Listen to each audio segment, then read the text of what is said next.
Assalamualaikum, selamat datang di channelnya Meriska Hatala. Setiap hari Minggu jam 8 malam, aku menemui kalian sambil membacakan cerita, tentunya di Meriska Bercerita.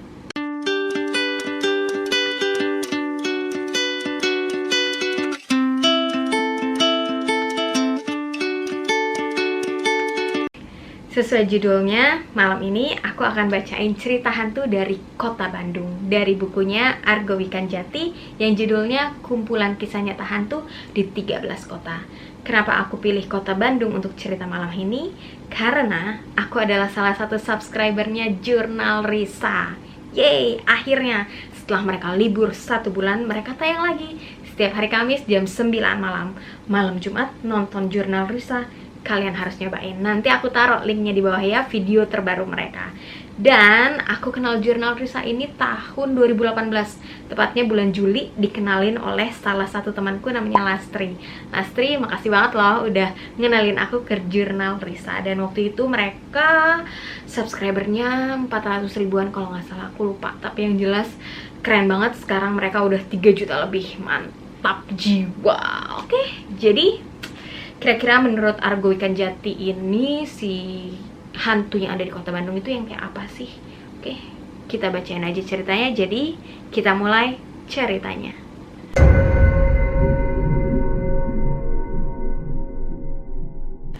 Misteri hantu di Paris Van Java.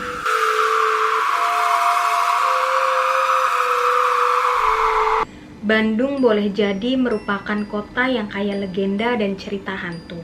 Desas-desus tersebut terpupuk ratusan tahun. Mendengarnya saja membuat penasaran hingga bulu kuduk berdiri. Bandung Trails, sebuah lembaga nirlaba yang kerap menggelar wisata pusaka di Bandung, menggelar acara unik bertajuk Urbandung Legend Walking Tour. Ini merupakan tur malam hari ke tempat-tempat misterius, legenda, dan cerita berhantu di Bandung dengan rute 2,3 km.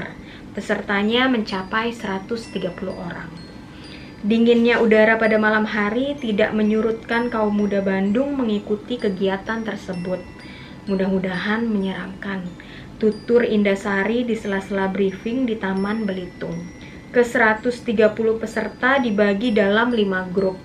Tiap grup terdiri dari 26 orang plus 1 pemandu.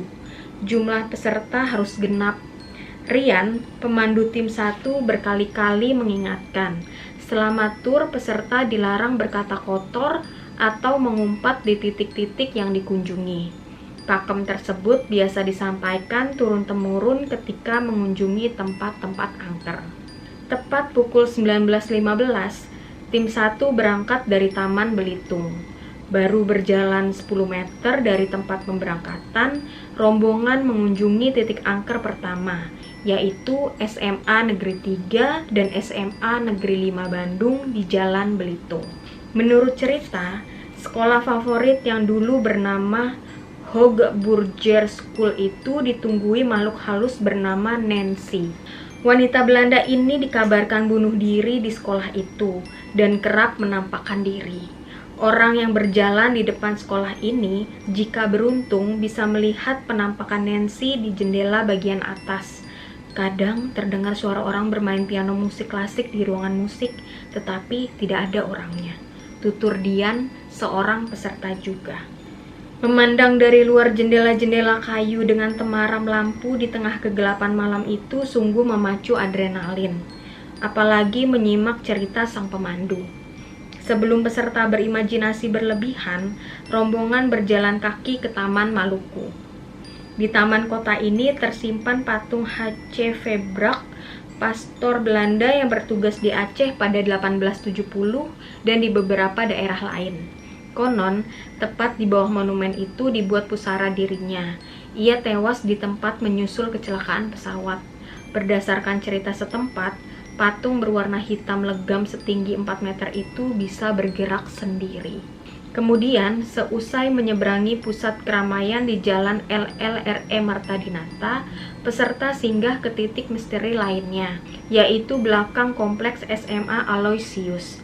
Ruangan bawah tanah di sekolah itu konon merupakan bekas semacam kamp konsentrasi tentara Belanda yang digunakan tentara pembela tanah air atau PETA untuk menyiksa tentara Belanda.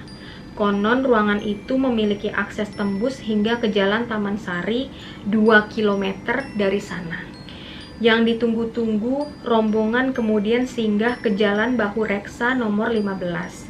Di rumah inilah terparkir ambulans tua berbalut terpal coklat yang kini terkenal seantero Indonesia dan dijadikan ide film Hantu Ambulans. Sempat muncul kejadian aneh saat syuting film tersebut. Ketika terpal ambulans tua dibuka paranormal Kikusumo, seorang kru kerasukan dan bohlam kamera pecah.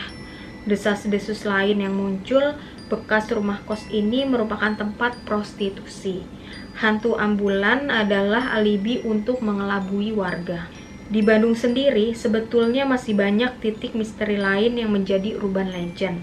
Titik-titik tersebut antara lain Rumah Angker di Ranca Bentang, Bumi Sangkuriang, Sumur Keramat Bandung, dan Palaguna, serta ruang bawah tanah Museum Asia Afrika. Tempat tersebut merupakan cagar budaya. Menurut koordinator Bandung Trails, Teguh Amor Patria, legenda dan cerita hantu itu merupakan aset kekayaan budaya yang tidak terlihat, intangible. Di banyak negara, aset-aset ini menjadi daya tarik lain wisata. Percaya atau tidak, semua berpulang pada rasionalitas warga. Yang pasti, cerita itu akan terus bertahan meski dengan warna sendiri. Hantu di Jalan Babakan Siliwangi, Bandung.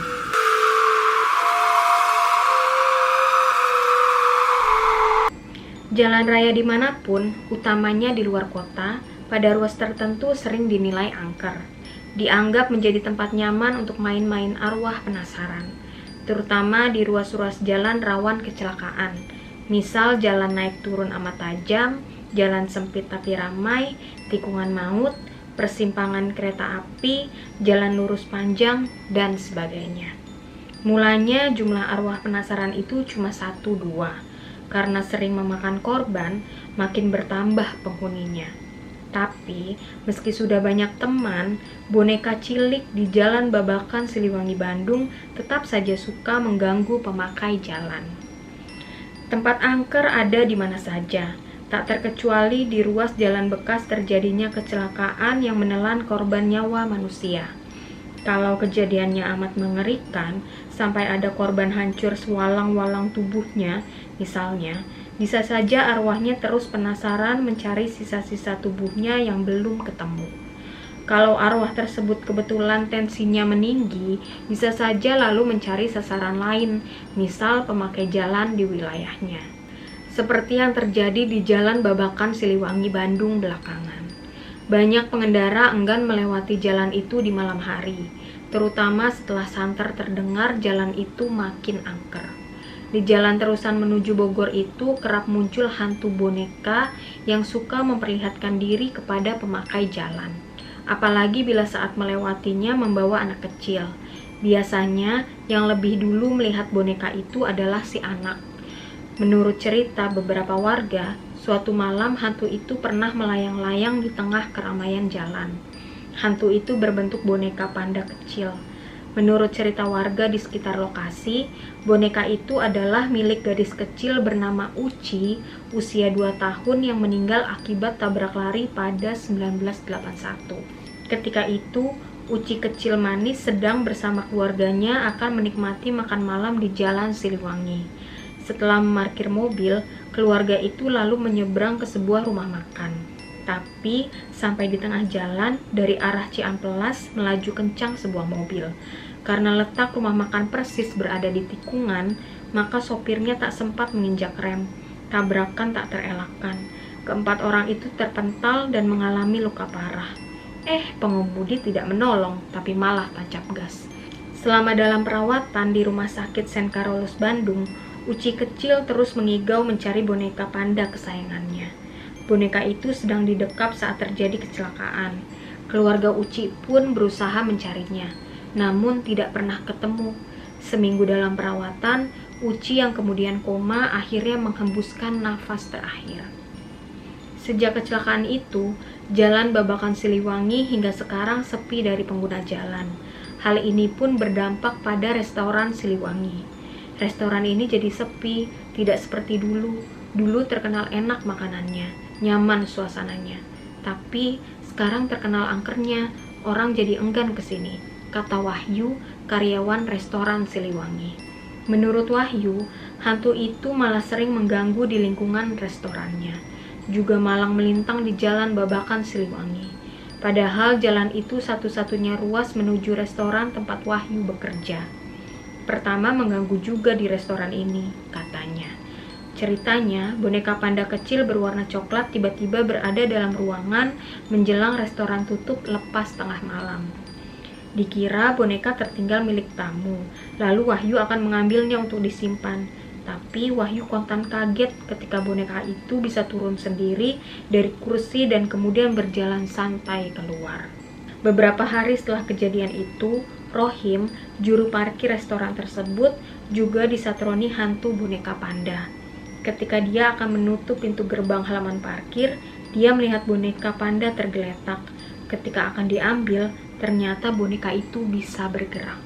Rohim terkesiap, apalagi setelah melihat boneka itu berlari menghampiri seorang gadis kecil. Setelah dekat, boneka itu pun langsung didekap si gadis. Meski masih dihantui rasa takut, Rohim iba ketika melihat gadis cilik cantik itu menangis menyayat hati.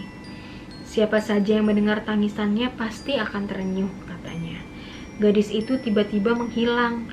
Dengan perasaan takut, Rohim cepat meninggalkan halaman parkir. Beberapa sumber mengatakan, boneka milik Uci yang gentayangan sebenarnya tidak bermaksud untuk mengganggu pengguna jalan Babakan Siliwangi. Kemunculannya yang hampir tiap hari dinilai untuk memperingatkan kepada setiap pengguna jalan agar berhati-hati bila lewat tikungan tersebut. Sebagian lagi mengatakan, pemunculan boneka panda antara lain untuk mencari tuannya. Banyak orang menuturkan pengalamannya. Pernah ditemui hantu boneka itu saat makan di restoran Siliwangi. Tak sedikit anak-anak para pengunjung restoran itu mengaku sering melihat gadis kecil sedang menangis sambil memeluk boneka panda. Yang membuat terenyuh, malah ada anak seorang tamu sampai menangis saat bercerita kepada orang tuanya. Anak itu mengira gadis cilik yang berada di bawah pohon di tikungan jalan Babakan Siliwangi adalah gadis yang sedang hilang.